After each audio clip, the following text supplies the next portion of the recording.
to our breaking news this morning. A New York appeals court has overturned Harvey Weinstein's 2020 rape conviction, ruling that the judge prejudiced the filmmaker by allowing women to testify who were not directly involved. Attorney Robert Harris joins me now with more. Robert, good morning. Is this ruling a surprise?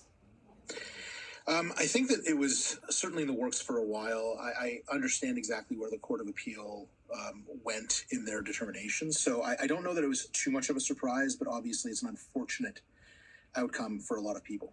Indeed.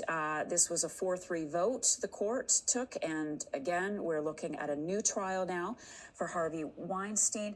So what would a second trial look like? We must emphasize how traumatic it is for these women to have to testify. Now they're being asked to do it again. Potentially, that's right. I don't know if the district attorney has decided whether they're going to retry him. He's still in prison on a number of other charges from California. I believe he's still serving a 16-year sentence there, which given his age is likely a life sentence. So I don't know that there is necessarily an interest in retrying him. But if they do decide to retry him, it can be very traumatic and it certainly can re-traumatize victims of sexual assault to have to go through a trial once, let alone twice. So it's definitely a difficult decision to make for the district attorneys.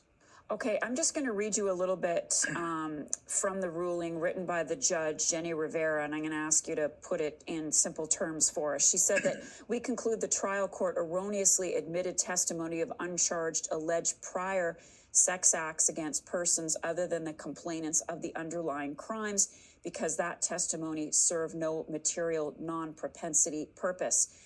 What does that mean, and why didn't the judge in the first case, or why would the judge in the first case allow this to happen in court? So it's unclear why the judge allowed it to happen. That's a judicial determination that was made at the time. In any case, whenever we're trying to decide what the appropriate evidence should be, there's always a need to weigh the probative value of that evidence with the prejudicial effect of that evidence.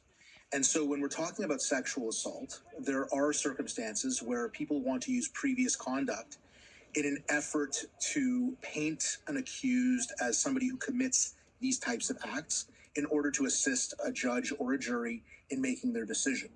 In this case, what happened was the judge allowed evidence from individuals who had alleged that they had been sexually assaulted in order to bolster the evidence of the district attorney and the evidence of the victims in the actual case that they had been sexually assaulted. So it was unrelated evidence about Harvey Weinstein engaging in these behaviors. So the question was, is that proper to do? And in certain circumstances, it can be. But the Court of Appeal here found that in this case, it wasn't, and therefore it was prejudicial. All right, Robert, thank you.